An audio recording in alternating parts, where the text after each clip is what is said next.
Hi, my name is Stephen McGee and I'm the author of Electrical Forensics. And we're here to do some electrical forensics on this Wi-Fi router. This is a standard 2.4 gigahertz Wi-Fi router, and there's going to be nothing connected to it. The only thing that's going to be plugged in is the power cord, so it's not going to be doing any data transfers. It's just going to be broadcasting the Wi-Fi beacon signal from the antenna. And we're going to use these egg whites to test it. So we have two solutions. The one on the left is going to be the test solution. The one on the right is going to be our control that is kept well away from the experiment. And this one is going to sit in this tube, and this tube is going to sit directly over the antenna system. And the antenna system is going to be centered in the middle of the tube. And we're going to irradiate this egg white for 8 hours, and then we're going to contrast it to our control, which doesn't have any irradiation. And these egg whites have been filtered. First of all, they were strained in this strainer, and they got a second straining in this sieve. So if we look at the egg whites right now, you will find that they're actually almost like water. They are very fluid with very little structure. Let's have a look at the control. So the two solutions are very comparable. So that's the experiment. We're going to start it now, and we'll come back in 8 hours and see how our egg whites are doing.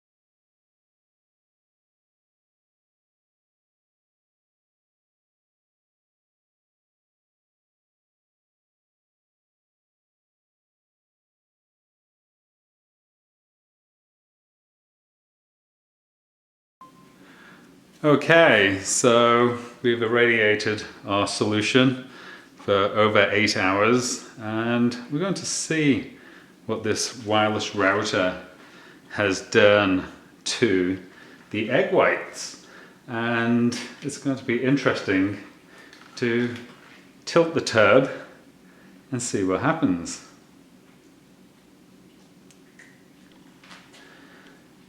So I'm not seeing anything unusual right now with these egg whites. We'll have to contrast it with the control and see if we can see any differences. There does seem to be a little bit of thickening that has occurred, but again, we won't know for sure until we actually contrast it with our control sample. So there's certainly nothing stuck to the tube. There is some structure in the solution. I'm not too sure if you can see it, but it looks like a lot of tiny little bubbles that are floating around in the solution. And again, we're going to have to contrast it with the control to see whether it's unique to the solution or whether it's also in the control. But yeah, there's definitely a row of bubbly, strange content that's in the solution that I'm looking at, and that's about the only thing I can see right now, but more may emerge as we take a look at the control. Okay, so our test egg is here. It's been irradiated for 8 hours and our control egg was kept well away from the Wi-Fi router and has not been exposed. And I can tell you what I can see right away looking at them is there's a very large grouping of bubbles in the solution which is not present in the other solution. And this solution looks more opaque to that solution. That looks much clearer. So what we're going to do is what I call the tilt test. I'm going to bring it up and we're looking for a difference in flow rate between the solutions. So put it back down, bring it back up. There isn't too much of a difference that I can see between these two solutions. Although there's definite structure stuck to the back of the tub. It's not smooth. The back of this tub is smooth, but there's no fluid. This tub has bumps when you catch the light on it. So there's something in this fluid which isn't present in that fluid. So let's lift her up again. Okay. Not really seeing too much of a difference in that direction. So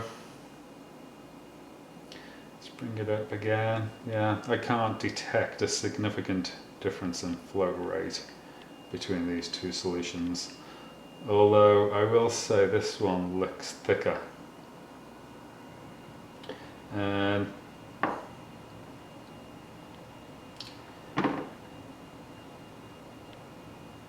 there does seem to be more structure in this one when you look at the back of the tub.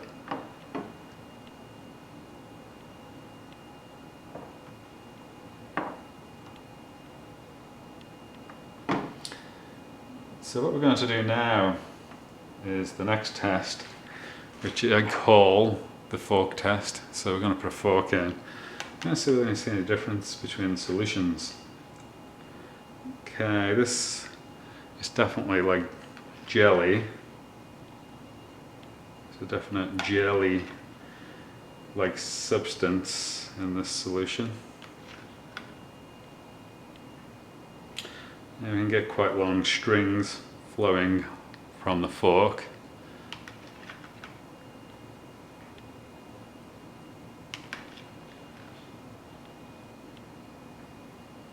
Okay, let's have a little look at the control. Okay, it's very comparable.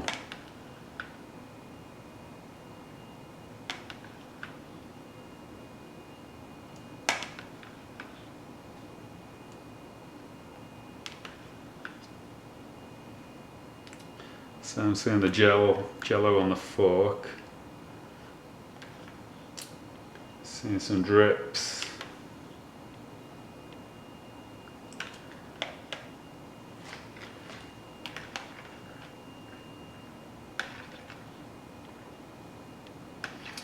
And this solution is very, very comparable to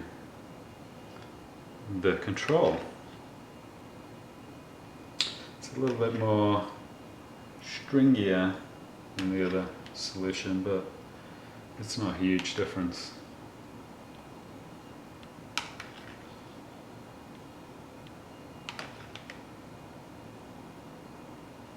So let's have another look at this one.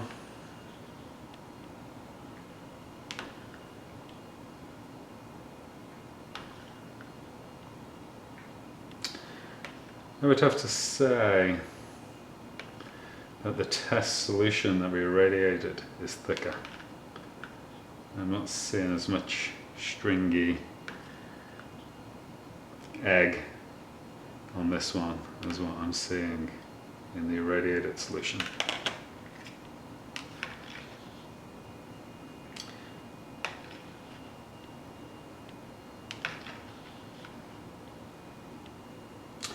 Okay, so let's do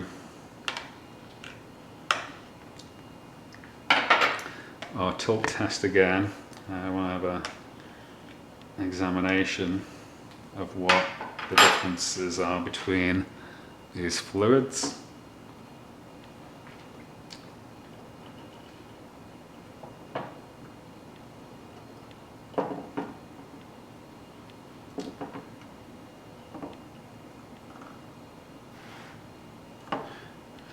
Right now, the only thing I'm seeing that is different, that is significantly different between these two fluids, is that this egg white has a lot of stuff floating around in it that this one doesn't.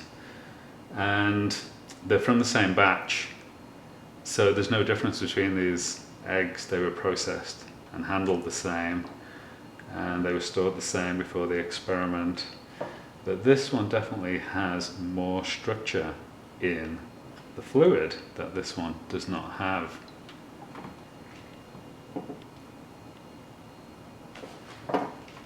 Now what I'm doing is I'm looking at the back of the tub as the fluid flows over it. I'm seeing a huge difference between the two tubs.